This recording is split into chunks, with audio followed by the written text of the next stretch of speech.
Hello and welcome back to Warcraft Daily for today the 28th of January 2014.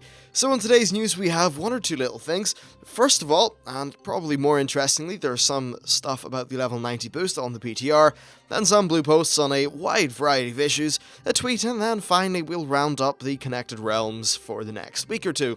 Anyway, so first of all, the level 90 boost is on the PTR. Now, for some reason it's actually failing on my account. It says I don't have the payment method set up, but since XTS isn't a real currency, I'm not really too sure what the hell's going on there. But for everyone else who can try this out, the purchase works well up until the final step. This means, of course, that we're not able to visit that special zone where you get to sort of learn everything and level up, but what we do know is that you can either choose an old one, an old character, or create a new one. Then you can choose a spec, and then I just assume it levels you up. Now, if the character is above level 60, then it will get a veteran bonus. We don't know exactly what that entails, but some strings that were added to the PTR, I think 2 days ago, seem to suggest that it is a boost to your primary professions, which is definitely kind of cool. I'd wonder if it boosts secondary as well, because that kind of would make sense, and it would be conducive with the whole idea of not having to go back into the old world to do things, and just sort of heading onwards from level 90. Anyway, so time to move on to the next part of the news, which is blue posts. So first of all, on the topic of battleground balance, this is basically for lower levels, but honestly the lower level BGs have been in a bit of a rough spot for quite a while. It's not something that Blizzard has really paid attention to, because really what matters to the vast majority of people is endgame, and they're the people that Blizzard want to serve. The thing is, right now though, these BGs are horrifically balanced. They just don't really work in a lot of regards. Now of course there is inherent balance, because of imbalance, that is, because of the bracket system. And obviously, if a character is 5, 6, 7 levels above you, there's a good chance it will win in a battle. But there are some outlying factors which aren't particularly helping matters. First of all, what they're going to be doing is reshuffling abilities. Basically deleting, but also just changing the levels at which you acquire some abilities. And hopefully what this means is that it should smooth out the rate at which characters gain new abilities, especially those important key damage ones. And that should have the effect of just smoothing out some, I suppose, spikes of being overpowered for some certain classes in some certain brackets of low-level PvP. Anyway, so on top of that, there's also going to be the item squish. And what this will do is ensure that the base damage before an ability's damage modifiers are applied is a little bit more sane. So essentially, the way stats will work is that things won't be ultra crazy and bursty at the lower levels. Honestly, to me, it just sounds like the damage levels are going to be a little bit lower, and there will hopefully be less situations where there is a bracket where, say, 3 classes are ultra OP because they each got access to an ability before some other classes. Just that kind of thing. Anyway, so next we have arena stuff. And there's a 5-minute dampening change, which I reported on, but as it turns out, they've clarified, and this is only for 2v2. Now, I think this is actually quite a good thing, just provided it's 2v2 only. In 2v2 arenas, you often have a problem where there's one healer and one DPS. Between those, on both sides of the battle, and between those two characters, they don't really have enough in their toolbox to actually deal with the other healer or shut down their healing for long enough. And what that would do is it would just result in these really, really long stalemates, where, honestly, it wasn't too interesting, actually.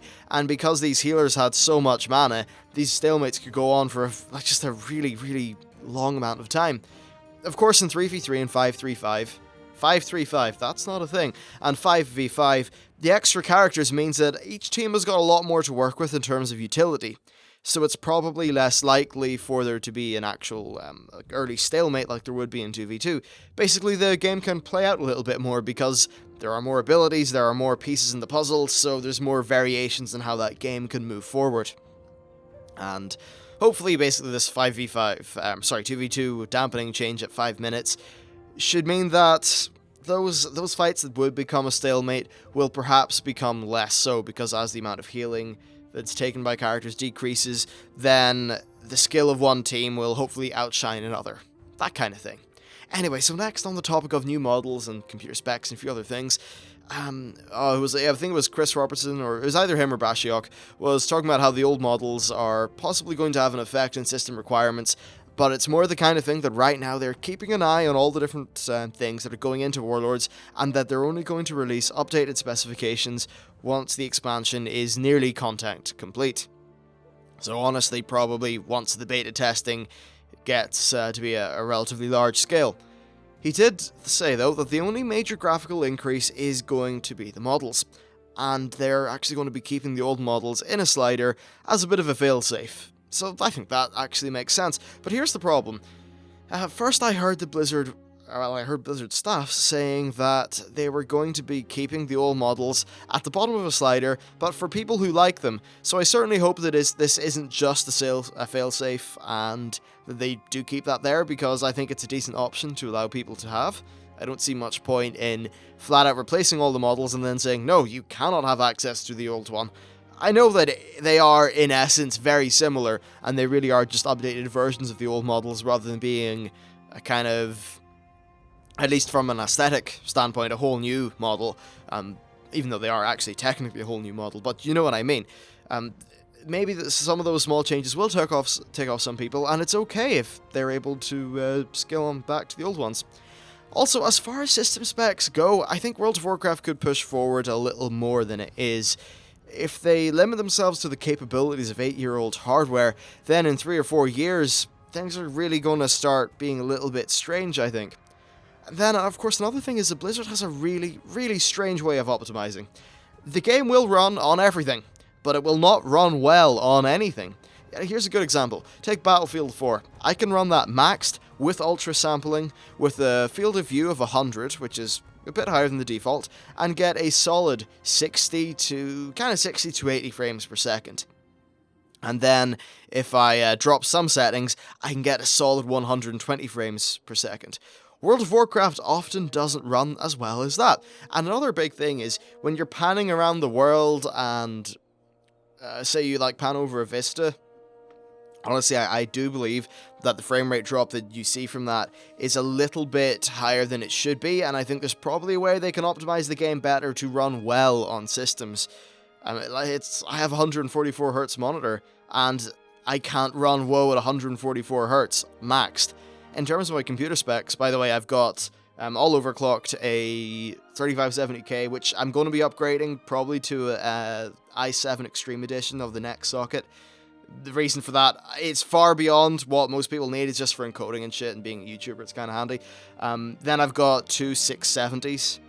They're both overclocked a little bit in SLI. So, yeah, there's definitely things that World of Warcraft can do. And by the way, I know that it's not very good at SLI.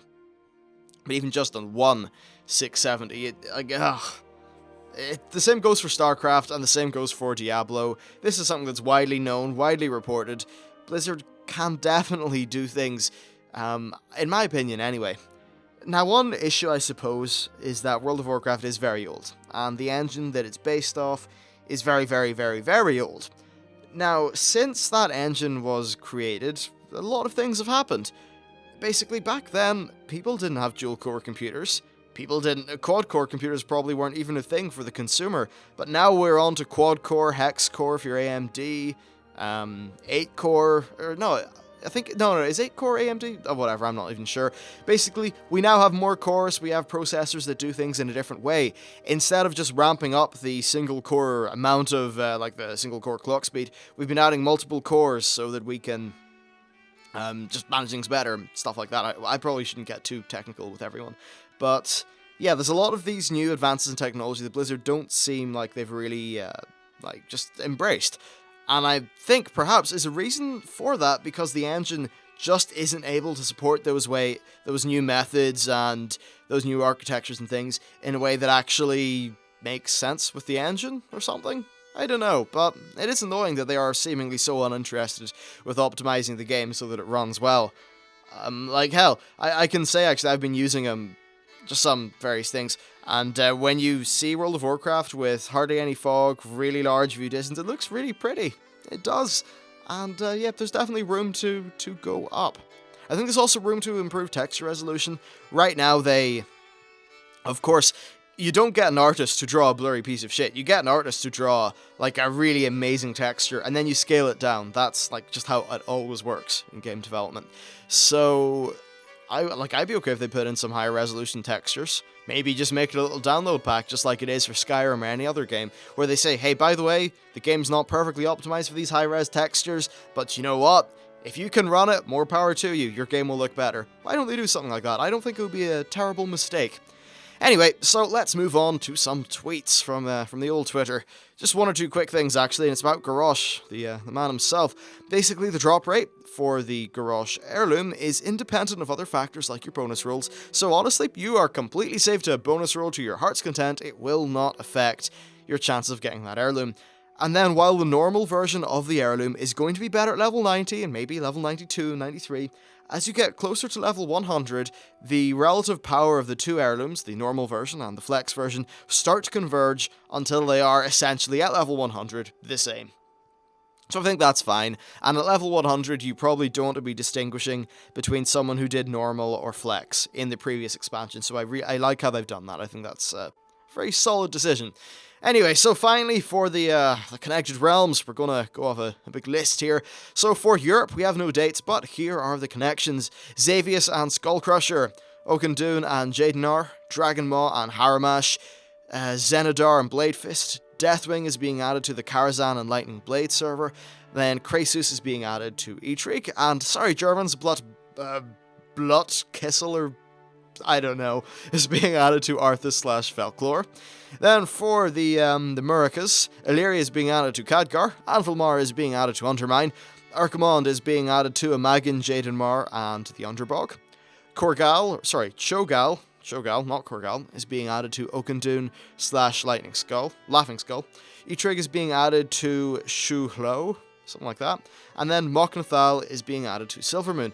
Those ones that I said previously are being connected on the 30th of January. Then for the 6th of February, Hydraxis is being added to Tenorus, Kirintor is being added to the Steam-Wheedled Cartel, Shattered Halls is being added to Executus/Kalagos, Thunderlord is being added to Aslagor, Ashara, Destramath, and finally Uther is being added to Rune Totem. Those ones are on the 6th of February, and then at some undisclosed point after that, Alteric Mountains is being added to Balnazar, Gorgonash, Forgotten Coast Warsong, Ajol Narub is being added to Kazmodan, Elder Thralas is being added to Coilstraz, I think. Then Farstriders is being added to Silverhand, and finally, Windbreaker is being added to Wildhammer.